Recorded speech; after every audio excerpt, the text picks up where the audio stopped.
Welcome to another episode of Unlearn the Crap, where you unlearn your crap and level up because your soul is calling. Today, I have a special guest for you. Her name is Sue Anderson. And today, we're going to be talking about how you unlearn your crap, but also how you remove that and actually get out into the real world. Sue, as you know, crap is the physical excrement that our body creates that has no purpose, and we must eliminate it. We have our physical lymphatic system and our drainage systems and our digestive system and all of that because we are an integrated system. But the crap is also the conditioned responses and automatic programming that goes into our belief systems, and that creates roadblocks in the way. And the way I like to describe it, which I think is perfect for you, is that we all are beautiful roads along a mountain path. And sometimes there's a landslide. And on that landslide are all the rocks and boulders and muck that's in the way. And that is the crap that we need to remove. So, Sue, what crap did you need to unlearn so that you could level up?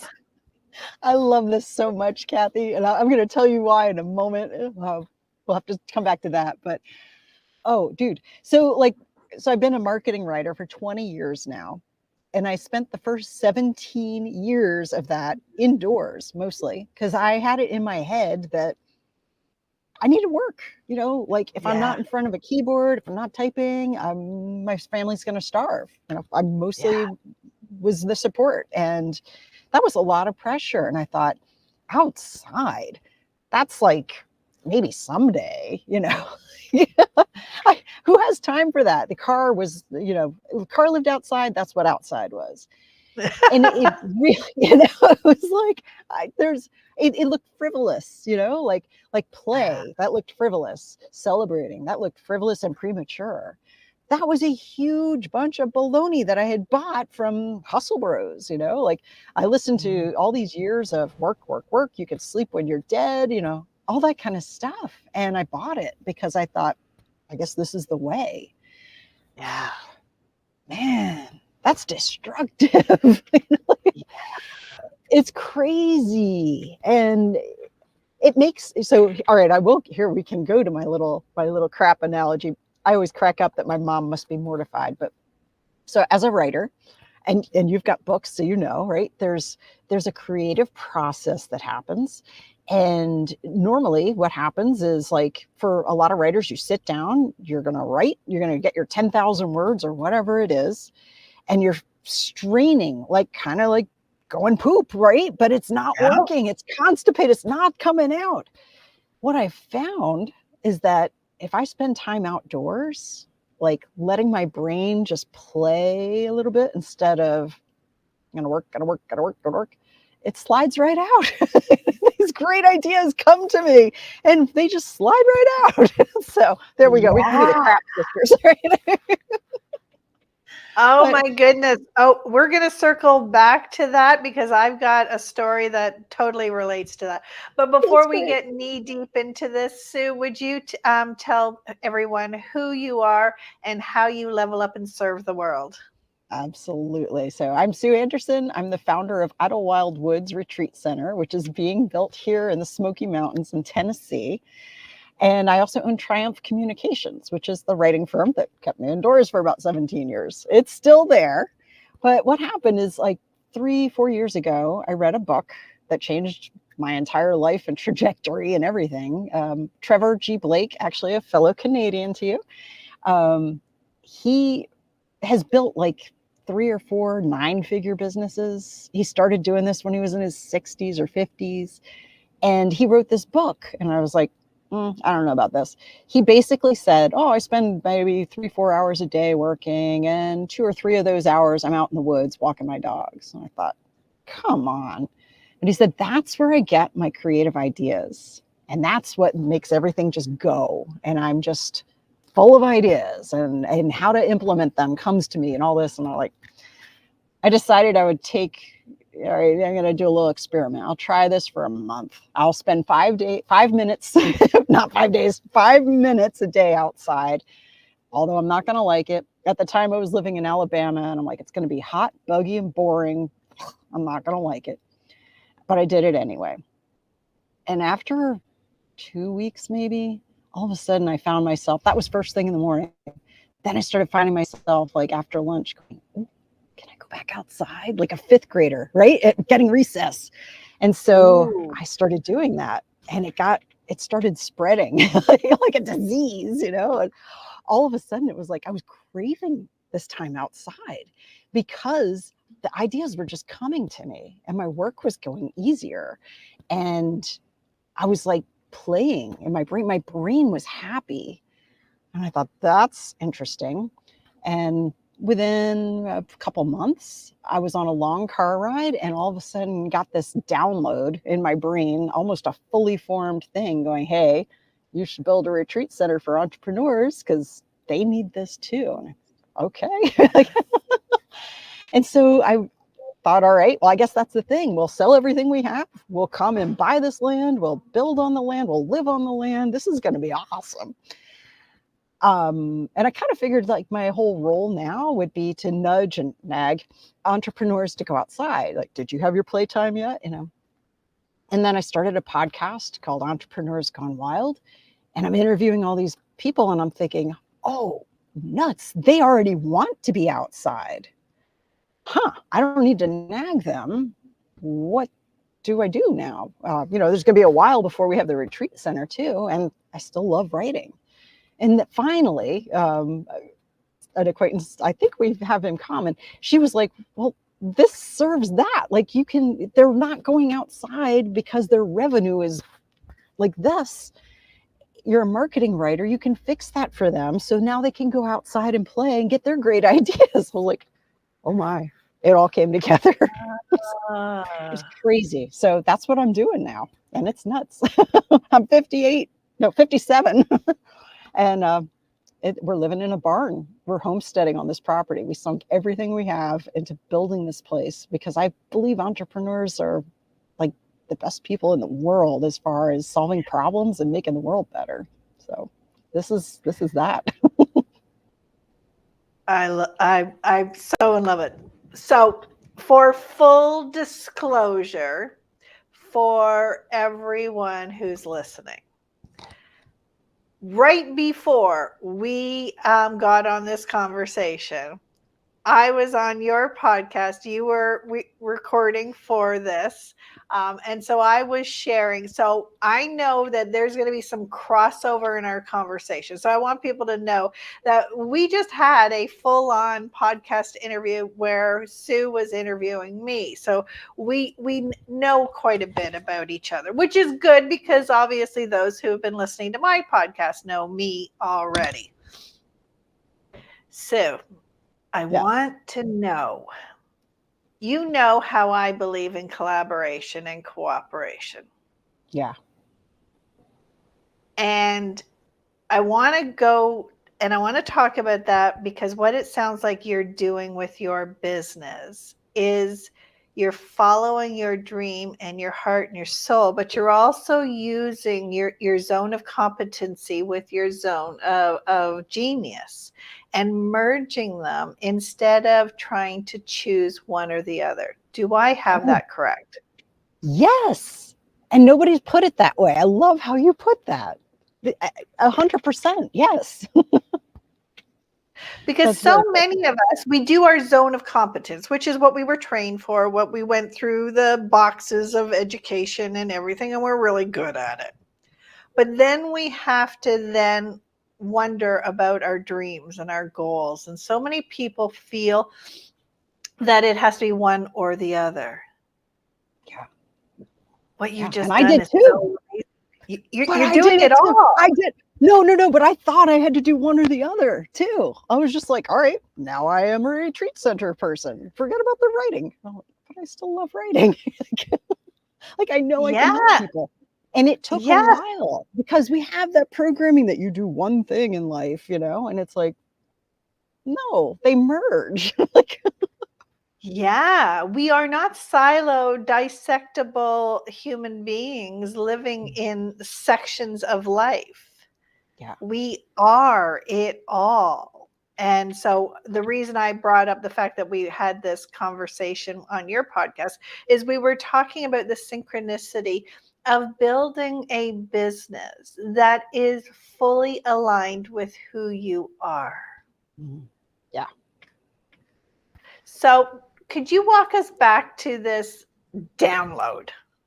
What did this Yeah. feel like? Because first of all, I want to explain to those who are watching that when our central nervous system is turned on to the sympathetic and we are in full-blown stress, our prefrontal cortex, the part that comes with the imagination and the innovation and the ideas and all of this, is cut off. Mm. We do not have access to it when we are in stress. And so when we are in this forced mode of work and produce, and I have to create, and I have to do this, and I have to, and I have to, and I have to. I mean, you can hear it in my voice as I'm talking about it, right? We don't have access to our genius. The thing that makes us human is disconnected. And so we're trying to force ourselves to be in alignment and create all of this, but we don't have access to it. Yeah. Oh, yeah.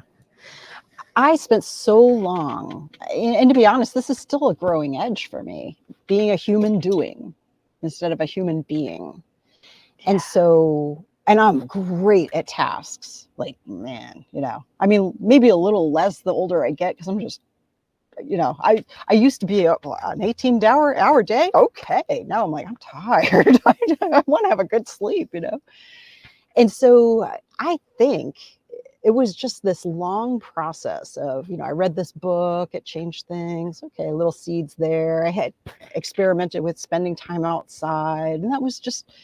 And then I'm on this car drive. I'm driving, so there's nothing else I can be doing. And I decided I do prefer to have like quiet when I'm driving rather than feed. Like, that's exhausting to me. So I like to just have time to process. And I think it had created, I had these seeds in the ground, and I think this just created space for them to germinate, and they just popped out of the ground then. I don't think it would have happened. And it was such a, I came home, I'm in the car alone. I come home to my husband, I'm like, all right, hear me out. Like, I got this crazy idea. And thank goodness, like we're perfectly like our weird matches, so he was like, all right, yeah, that could work, which was wonderful. But so much of me was still, and still sometimes happens, where it's very task oriented, very productivity, and so it wasn't like a natural thing for me. It was a major shift. It was a realignment. What I'm envisioning for when we have guests here, when the retreat center is all the way built out, like I can picture, I run it like a movie. It happens in my brain. I have this short film that goes on a loop, and I'm walking through this. There are like ridges at the top, and this is where the guests are going to stay in these geodesic domes. And I'm walking. Maybe I have a dog, maybe not. And I'm walking along, and I can see the domes, and they're on each side. They're very private, and I can kind of almost hear like breakfast, coffee conversation a little bit. Like I could tell people are there. And I'm walking, and maybe occasionally somebody like runs down, hey, oh, Sue, thank you so much. This has been great. They're telling me their experience and all this. And it's like, that is the gist of my workday. And that's terrifying, because that's not productive. What did I make? But it's like the whole thing is a creation. And that is so, like, I reframe it now, and I'm like, oh, like the highest form of work and of service that we can do is creating. We're here to be creators, and it's like that idea of, I created this, and of course I'm going to continue creating. This is, if I were the last person on the earth, literally, I would still be creating and writing, even though there's nobody else there to, appreciate it. But way more satisfying to share it with people. But I Yeah. think I developed an appreciation and a passion and like this craving, this unquenchable thirst to just be a creator, and not, and have it be the creation rather than I wrote X number of words, anything like that. Like there might not be a productivity measure that goes with this, but I'm all here for it now. Like, it's a major shift. Yeah, I gotta say, congratulations on following your intuition and following your dreams. Because you're right. Part of the crap that we were taught is nose to the grindstone. You can sleep when you're dead. If it's to be, it's up to me, all of these things. And so when we have these dreams, people don't understand that everything is created in the thought first. Everything starts from the energetic creation before it can go into physicality. We don't start with the physical and then go to energy. Yeah. And so when you've got this dream, and I love to use this example because so many times people go, I thought of that years ago, but I didn't do it, right? Yeah. But they Yeah. don't understand that when they thought about it, they created it. Mm. And it didn't go away because they didn't finish it. That energy was still out there for the next person to pick up and run with it. Yeah. It's been crazy, Kathy, because like as I've been on podcasts, on my own, on other people's podcasts, I've run into other people and in communities and stuff. I've run into other people who are like, oh, I have that same thing. I want to do that. How did you get started? Like they might be a couple steps behind where we are right now. They don't have Yep. land yet, or they're like just starting to think about it, or they've already created something incredible. And I'm like, it's so cool. I feel like these ideas drop into multiple people's brains, maybe because so many of us are trained like it's crazy. And I know there are people I've talked to who've got to be like, she's nuts. That's crazy. And before we did it, actually, I remember having a conversation with my kids and saying, here's what we're thinking about doing. What do you think? And I was going to do it anyway. I didn't need permission, but I wanted their feedback. And my son was, and my daughter, both of them said, like, you got to go for it. Like, what are you going to, yeah, you're at the time 56, 55. So what are you going to not do it and then go all the way the rest of your life and wonder, what if I had? And I was so glad to hear that because they could have been looking at like, my inheritance might be tied up in this project. Or, there's a lot of things, or, oh, am I going to have to bail her out? Or she going to be living on my sofa? There's a lot of ways that it could go crazy wrong, but they didn't look at that. They were looking at, you have to go for it. And it's like, that was very emboldening to have that perspective of, I could let it go. And I think a lot of people do. They get this amazing gift of a vision and a purpose that they could, the next step in their purpose. And it could be terrifying. This is terrifying sometimes, to be honest, but I felt like this was an adventure that I needed to step into and do. In full commitment, because it's not the type of thing you can do on the side. No. So I need to share with you. Many years ago, I was on a personal empowerment retreat in Sedona. And I was driving towards one of the retreat areas where because every day we went to a different location around Sedona. And this one was in the forest near a stream where you could see the red rocks in an area. And we were driving. And all of a sudden, I had this strong vision of opening a retreat center in that area. It was so strong. And then I went and I communed into the river. I mean, I remember there were hearts everywhere. Everywhere I went, there were hearts. You're going to love this story because of your connection to nature. I was sitting in the river because I looked down and there was this massive rock shaped like a heart. Massive. It was like a ledge. So it was huge, you know? And I think ended up like 6 of us were sitting on this rock, and there's a picture of us. And so the vision of this retreat center became so strong. As we were driving away, all of a sudden, I saw a for sale sign. And I'm like, that's the property. That's the property. So I mentally took a note of it, and I went and looked it up on one of the real estate sites. And I think it was $10 million. But it had an amphitheater already there. Yes, it had the main building. There were some outbuildings, but not all of them. It was overgrown. It needed work. It was on the river. You could see, I think it was Bell Rock. I mean, it was so perfect. The vision never left me. And you know what happened at that time? $10 million. What? I got scared. Of course. Of course.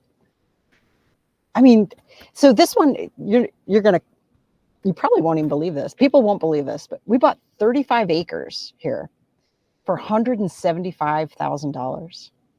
Wow. And even that amount, though, like when I first found it, like I was like, all right, hubby's kind of on board. I don't know what the next steps are. I guess we look at property. I don't know. And so I contacted a realtor. I'm like, hey, want to go start looking. It might be forever before we actually do anything, but just so you know, if you think of any place that you're like, I got a place for you. So we came here. This was one of the first properties we saw. I loved it. Everything else became like, is it better or worse? Nope, this one wins still. This one still wins. This one still wins. It was your benchmark. Yeah. And so 175, I'm like, okay, well, let me see, what it's going to take, like how much, what would our monthly be? What do we have to put for a down payment, all this. And it was not it wasn't like it was a $10 million project, but it was still like out of reach. And I thought, I guess it's a great property, but I'm gonna have to pass because we can't. And a mentor of mine had said, why don't you bring in investors? And I'm like, I don't know how to do that. That's terrifying. Oh my gosh, what if it fails? What if I fail? That was when all that went, So I would have had that same thing with 10 million. I would have just had it 10 million times harder. But we were able to bring in a couple of angel investors, and that's angel with a capital A. I'm so appreciative. They were able to see, oh, I see this too, like I see this vision, and who knows, it could still, I believe fully this is going to work. But of course, there's no numbers on paper that prove it or anything like that. It's a gamble. And they saw it though, and they were willing to do it. And it's like, oh, and that changed everything. Seeing that other people were able to put their money where my mouth was, incredible. Because that's daunting.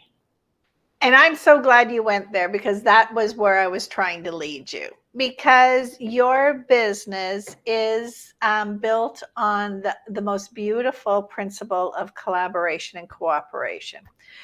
Could you explain how these, I forget what they're called, the dome buildings? The geodesic dome. Yeah. What? Geodesic. So I'm not quite sure. I don't know it's like geometry. I think it has something to do with geometry. But so it's built, could you explain what they are? Yeah, it's a design that Buckminster Fuller created, and it's the strongest structure in nature, which is crazy. So it basically, from the outside, it kind of looks like an igloo. So it's like domed like that. And then the way that it's constructed, it's like it's supporting itself. It's very strange, but so physics aside, but that's what it looks like. It looks like like an igloo. And then we have these stargazer panels that go a big swath of windows. So you're in it. I imagine you're in the bed and you're like, oh, there's trees right up through, like a sunroof, like for the building like this.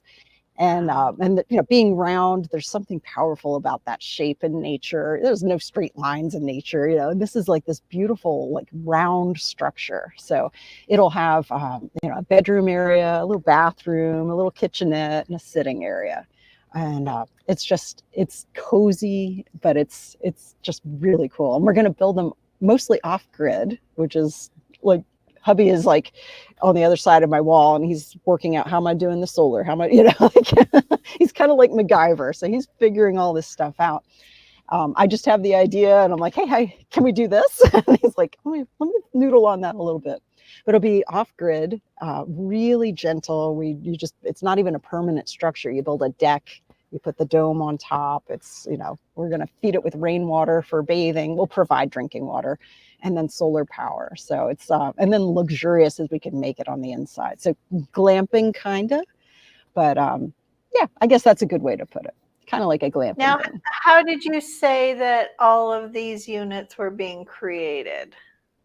So it's there's a company up in Canada called Novadome in Telford, Alberta, I think it is, and they have a lot of companies sell these geodesic domes, but mostly, like, if you go on Alibaba, which is the, you know, Chinese site where you can buy stuff in bulk, you can find them there, and I think that's what most of these places are selling, and they're fine. It's like a metal structure, basically built out of triangles, and then you have a metal, like a metal frame, and then there's a plastic sheeting over it and some insulation inside. They look really cool, and at first I thought that was what it was. Okay, we'll go with that. Then I started getting a little concerned because we get some wind sometimes, and I thought, what happens when it's really windy? Well, your whole thing could rip apart, the coating, you know, the outside part. The metal's still fine. So I found Novadome, and it's like a fiberglass shell, so super durable. Like, you could have 50 feet of snow on this thing, it's going to be fine. Wow. So kind of wild. Yeah. So it's coming down from Canada. I'm really glad that you answered that question, but that's not where I was going. Oh, okay. Where I was going in my conversation was, are you not building this in even more cooperation and collaboration? Yeah, well, all right, my son is now working here, which is lovely. So he has devoted like 3 days of his week. Is that what you're headed at? And then No. as far as like, no, all right, tell me more. Okay, we can edit if I need to. Where I'm leading with this question is, do you not have individual investors and are creating collaboration with Gotcha. those so that people gotcha. can collaborate even more with your vision? That I see now. Yes. All right. So this is overall, it's going to be about a $2 million project, maybe a little bit more, a little bit less. We don't have $2 million. So I've started coming up with, well, how can we do this? You know, and a great thought came to me. I'm in some mentoring program. I can't even point out like where the thought came from, but it was shared. And essentially, we're going to have dome partners. So this will be really cool. It's about $50,000 to put one in, all told, including some infrastructure, furnishing, all this kind of stuff. So we're going to have it where, let's say, Kathy, you give me $50,000. We're going to build a dome that we share. You're going to get 25% of rents, not profits, rents, until your money has doubled. So of course, It depends on, you know, we're aiming at ultimately a $500 a night experience. We'll probably have to work up to that a little bit. We're also aiming at, you know, looking at the Smokies, there's like 13 million visitors a year. So that's pretty good indicator of what occupancy rates could be when we're just starting, you know, trying to be really conservative with this. But let's say 50,000 or 50% capacity we're at. And let's say we started at 250. It's like a few years and your money has doubled. Like, it's crazy. So I'm excited with this because it's the sense of like, our dome partners can use it anytime they want. Of course, they can send people, you know, if it's a coach or a whatever, or a business, they could, you know, I love to create a win for everybody. And this is that, you know, so it's exciting because I think stock market, you're happy if you get 8%, you know, I'm like, we can do better than that.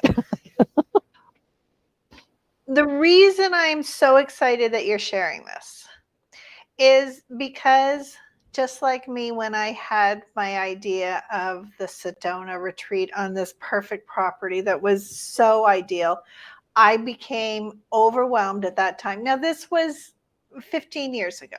Okay. I was not in the same place that I am now, but the idea was there and I knew it was right. And everything fell into place. And then I let my own fears and my own limitations get in the way. Yeah. You've taken this and turned it into, instead of it being I must do it all by myself, I must have all the answers, I must do it independent and all alone, you are creating what is part of what I believe is this paradigm shift that we're in, and creating a business model on collaboration and everybody winning. Not only you and your angel investor, but your individual unit investors, the visitors that are coming. You're taking care of the environment that you're in by doing it off grid. I mean, you are creating a full on, complete, total win, win, win, win. Oh, I love how you put that. I'm going to re-listen to that over and over because, yeah, and it's so funny with my writing business. It was very much, this was just me. I'm just working. It's all on me. I brought in other writers, but it was like, they eat first. I will, I'll get by on crumbs. It was such a weird mentality. And I've been so grateful that Idlewild Woods is so much bigger than anything I could just tackle on my own. Because I would try. I mean, no lie, I would try to totally do this on my own. But realizing I don't know how to do any of this stuff. And I certainly can't pay for it all myself. I am so grateful that it was so out of the question to do it myself, that collaborating had to be the thing.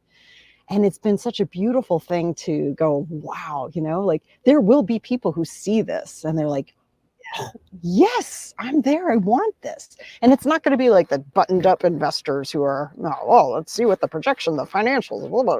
It's not going to be that. It's going to be somebody who's like, I got money in my 401k. Let's do it. Yeah. Yeah, and it's going to be the person who wants to create these environments for their clients so that it becomes fully integrated and connected. I absolutely love this. So okay. So I have this mentor I worked with, and she's a very spiritual guided person. And she told me something I'll never forget. She said, we're moving from cause and effect, which is part of the universal laws. She said, from cause and effect to synchronicity.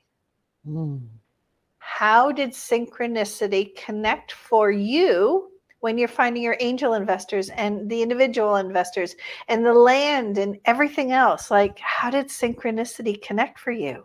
Man, every single step of the way. Like, so I have two angel investors. One of them I met at a live event. We never talked about it. We just hit it off. We were chatting about all kinds of other stuff and we stayed in touch. And I was like, hey, I'm doing this thing. She's like, oh my gosh, I love that thing. Hey, I'm going to be out in that area. Can I walk the property with you? I would love to invest in this. Next thing we know, like, she had the down payment. Like, this is amazing. So you didn't go hunting in your left brain with spreadsheets to find an angel investor. I tried after her because I was like, oh, I need more angel investors. This is great. So she came in, we did this. A second person came in and we did this guy. And then I was like, all right, that's what, 60,000 that I've got. I need 2 million. So what are we? So I tried really hard. I made a pitch deck. I've got the financials. And the whole time I'm going, I'm making this stuff up. It doesn't exist yet. I can't accurately report what the future is going to bring. Who knows, And somebody had said, well, that's just what this is. Anytime you're trying to raise funds, it's based on an imaginary concept. You don't have it yet. And I was just like, this feels so weird. But trying to do it like that, I'm like, it felt weird, like fake, like as if I'm presenting these things as if they are legit projections, that somebody on Wall Street would go, yes, I approve. This this is bona fide, it's not. It's any time that you're doing something that doesn't exist yet, you're making it up, and so it occurred to me, the last several months, I'm like, it's not going to be the investor who needs the, yes, Wall Street approved this, it's going to be somebody who can see it. And that's the most important, crucial thing. And I believe that those people are going to come. They're going to, that's why I like going on podcasts and sharing this, because somebody's going to reach out at some point and go, I heard this on Kathy Baldwin's podcast. Oh my gosh, I want to help you. I want to build this. Can I use it? It's going to light a fire in somebody. And that I would much rather see, rather than some guy with a clipboard going, well, it's down 4%.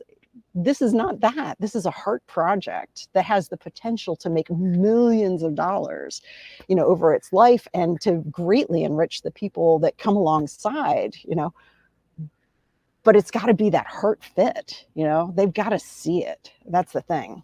So I'm counting on synchronicity. If synchronicity can be a business plan, that's part of it, right?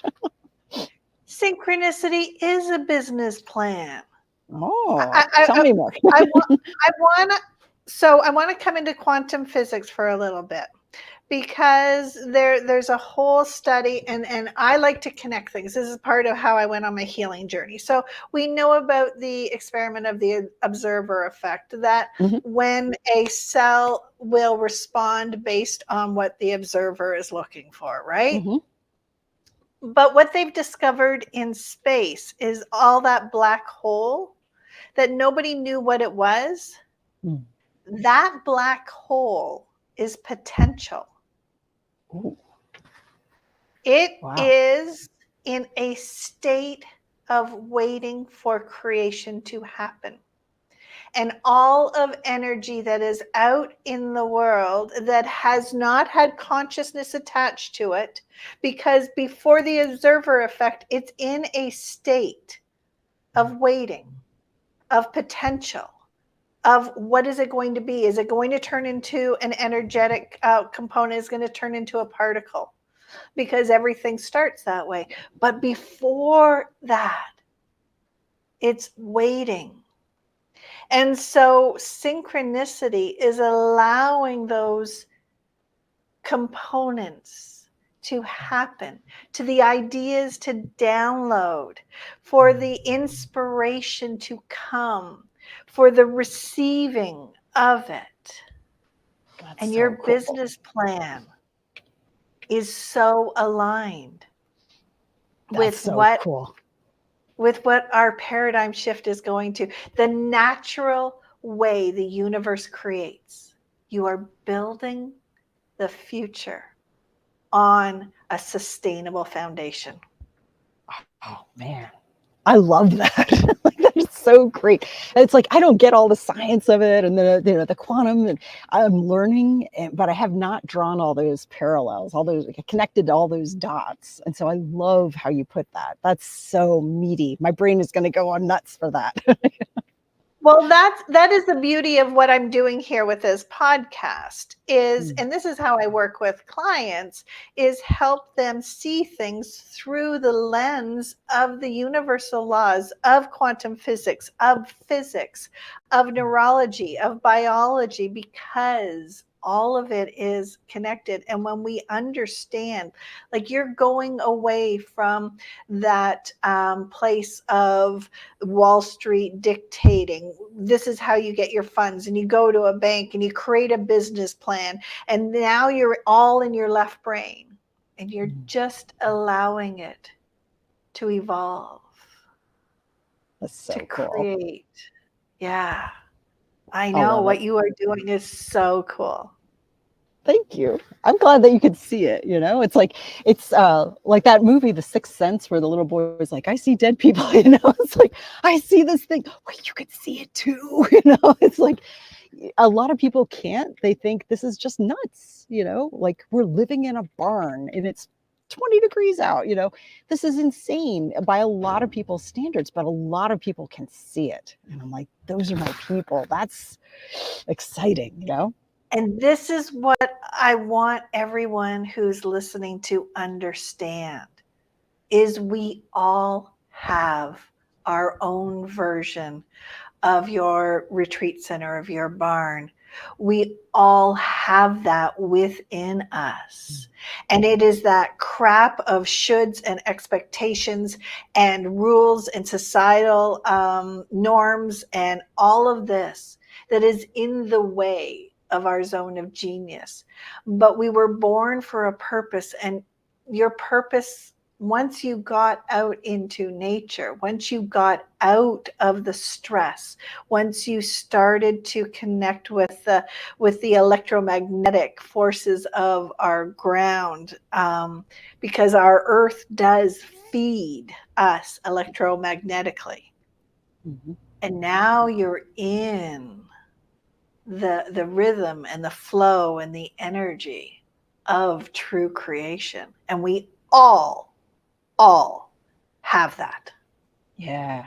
Oh, I love that. I truly believe like the highest form of service that we can do in life is to create. Like, Yes. we're built to be creators. Yes. It's not always valued unless it's like you created a product and it does this and this, then they call it an inventor, right? But a creator, and now it gets kind of weird, like social media creators, like it's a thing now. I'm like, I'm a creator, but really like the legit meaning of that, like we are creating something or alchemizing out of stuff that already exists and creating these ideas. I feel like that is absolutely the highest form of service that we can do for each other. That is the meaning of life. That is universal laws in completion. That is the law of energy. Doing the energy cannot be created or destroyed. It can only be transferred or transmuted. That is the electromagnetic component of the masculine and the feminine. It is the expression of the cause and effect. It is the accumulation of the law of compensation, that what we put out will come back to us because it must. It is the law of rhythms, of being in the seasons and gathering the seeds and the information, because now your time for being in marketing was feeding this. And now you're connecting with business owners and coaches who are going to want your retreat center. What you did before was part of the foundation of what you're building right now. And so many of us can't see that what we have right now is just the step needed for the next level up. Yeah. Yeah. And it unfolds gradually, right? As it's like we get the ideas sometimes fully formed, right? And it can be so hard to wait and watch. Like I'm working and I'm waiting and I'm watching. And I believe that all of this exists already. It's just, it's not necessarily in the physical realm. Like I can't necessarily see, I don't see any domes out there right now, but I know it's coming. And there's that sense. And that for me is the growing edge of this, is seeing seeing it as much as I can before my eyeballs catch up, Yeah.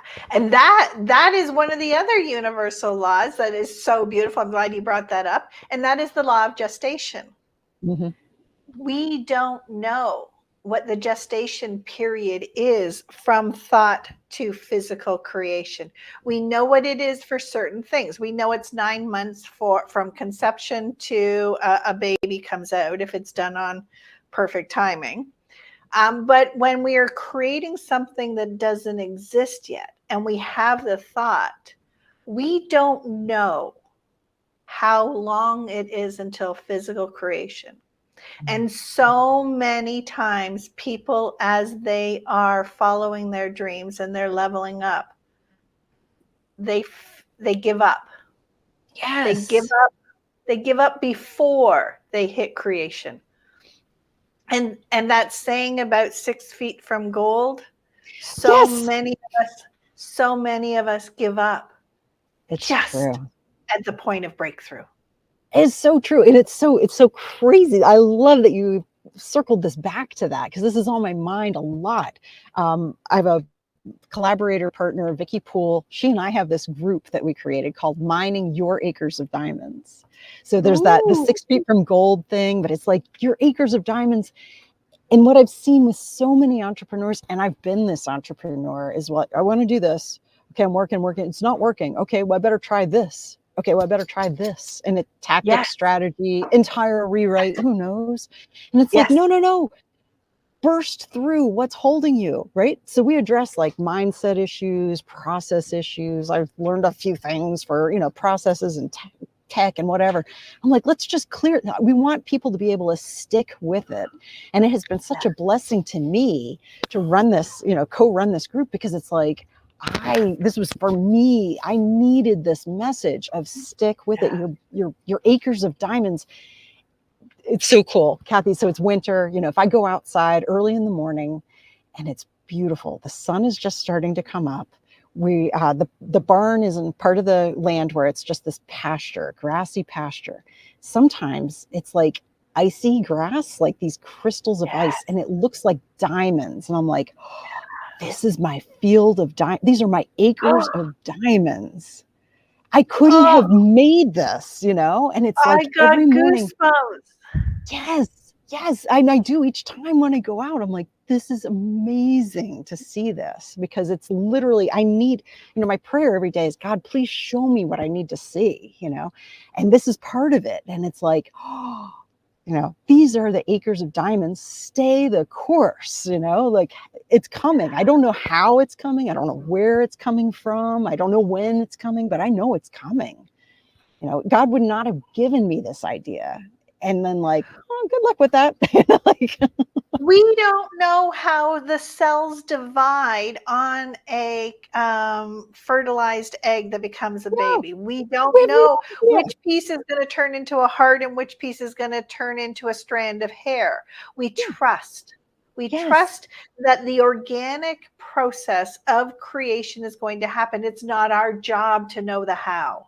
Exactly. Even something simple as, and I heard somebody say this, and I think about it every single day, the thing that, thinking of things to be grateful for, and, but it's like such a deeper level. All right, you open your eyes and you see, okay?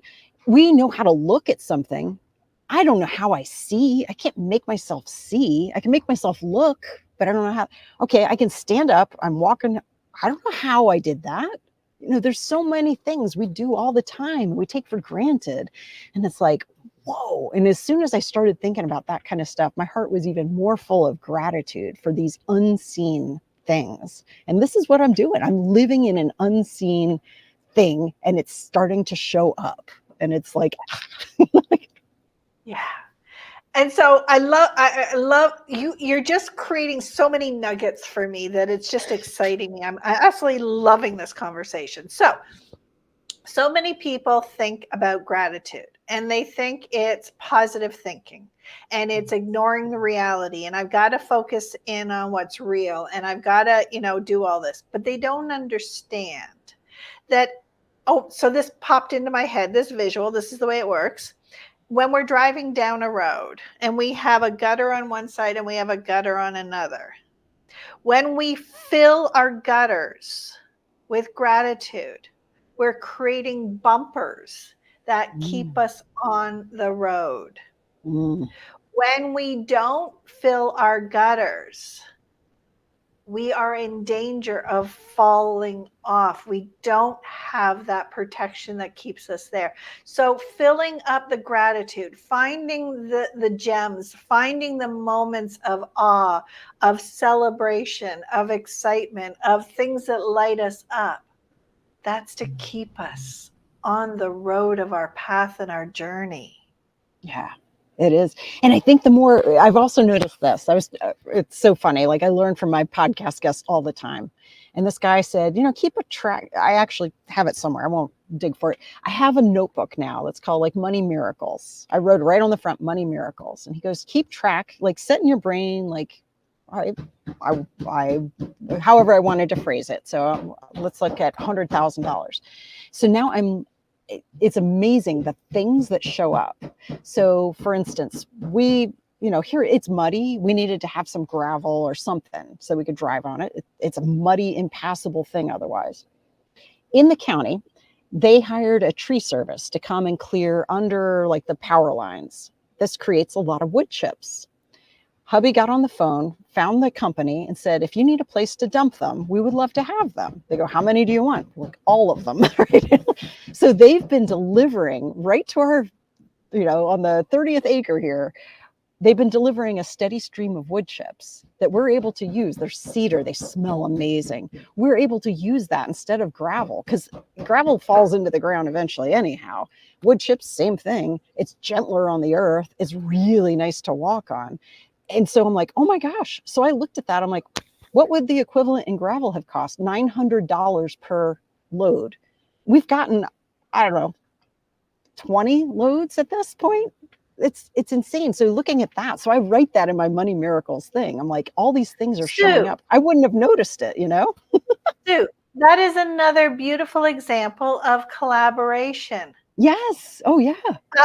Of one company fulfilling a need, having waste. Your waste becomes your need. You are feeding the earth. I mean, every part of what you're doing is such a beautiful example of collaboration in creation. Yeah. Yeah. And it happens so we did this with mill ends too. We worked with a sawmill. Well, he's got piles of this wood that he can't sell. He's got to pay somebody to come and get it otherwise, or burn it. What's he going to do? He made them available. We go up every now and then and pick up a big flatbed load of mill ends that we can use for building. It's like one thing after another, seeing these ways that I can collaborate with local businesses and help them. It helps us. It's great for the earth. It's just amazing to see these things. And a lot of it is just paying attention to it, seeing what I couldn't see before. I look at this, I'm allowing the synchronicities to happen. Yes. I mean, I joke, I'm like, I'm very wealthy in wood chips. But to me, they really are valuable. To them, it's a pain in the neck. What am I going to do with these? They would have had to pay somebody for a place to dump them, or take the time to drive all the way across the county to a place that they're doing. Now they come here for free. They're making more money because we're able to take this off their hands, because they don't have to spend the time and resource to get rid of it. And you're building your creation, and you're feeding the earth, and you're honoring the environment. Oh, this is just so beautiful. What you are doing is just so beyond beautiful. I know it is just going to be a huge success, because one of the things that our brains does is it's looking for proof it's right. What you're doing is proof. With these synchronicities, it's telling you, keep going. You're on the right path. You got it. And when we pay attention to that, and I think that's the main lesson that I really want people to get out of this, is that we don't have to have it all figured out. Before we go, can you see this artwork in my background? Yeah, I was wondering what it was. That is a Hubble telescope picture. I thought it looked like space. Yeah, okay. Of a nebulae creation. And that is what creation looks like. It's messy. It's destructive. It's beautiful. It is powerful. But that's going to turn into a star. That's so cool. I love that analogy. And what you're doing is you're building a star. It's amazing. Yeah. You are such a beautiful example of the new world that we're creating. And what you're doing is such a beautiful example of, I wrote down sacred geometry, because part of our world is that nature has patterns, and what you're doing with your structures is sacred geometry. It's along the lines of what the universe is doing.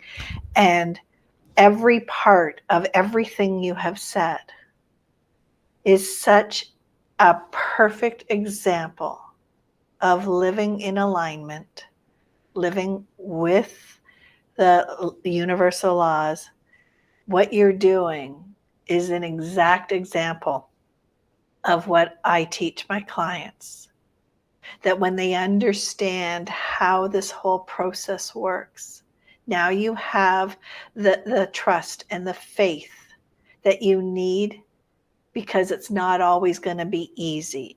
And no one ever said it was supposed to be easy. No one ever said that the star being created was going to be a clean and simple, no heartaches, no pain, no destruction. I mean, that's just not. And so when we can celebrate those moments, Sue, you have lit me up. I'm going to say, do you see this permagrin I got going? This has been such a great conversation. I love your analogies. I love the things that you've helped me to bring in a more conscious awareness of thinking about these things. This is really cool. I think we created something. Well, you asked me on your podcast what it looked like when clients work with me. This is what it looks like. Yeah, that's cool. This is what it looks like. It's about unlearning the things, taking the challenges, seeing the power, seeing where it is and how to do it, so that you now can learn to trust the information that's coming and read the information and move within it. So this conversation has just been a beautiful example of how I can help people take their crap and remove it so that they can step into their purpose and their passion just the way you are. Thank you. That's neat. Thank you. I appreciate it. Sue, two things that I have with my community is I ask everyone to celebrate their zone of genius. You've already shown that. The other part in my community is I have everybody explain what it is they need and what they want. Is there anything that you would like to ask to help your dream come true? Are you looking for more investors? Oh, yeah, definitely. If there's somebody who hears this and their heart goes, oh, oh my goodness, yes, I want to be part of this, I would love to have that conversation with them.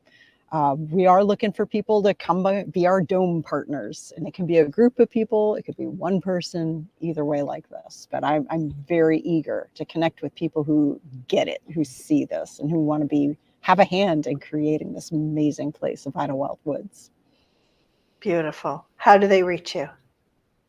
They can go to entrepreneurretreatcenter.com. Wonderful. Thank you, Sue, for your time, for your vulnerability, for your passion, for your excitement, for your vision. Thank you for being part of this changing world that I see happening. Thank you for showing that even in the darkest of times that we're experiencing in our world, that it is in the beauty of collaboration that our power truly resides. Thank you. Thank you. It's been a pleasure.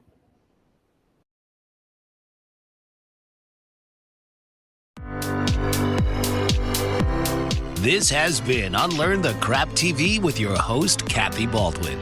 Tune in each week as Kathy challenges you to rethink everything you know about personal empowerment and societal structures. Thursdays, 4 p.m. Eastern on the Bold Brave TV network.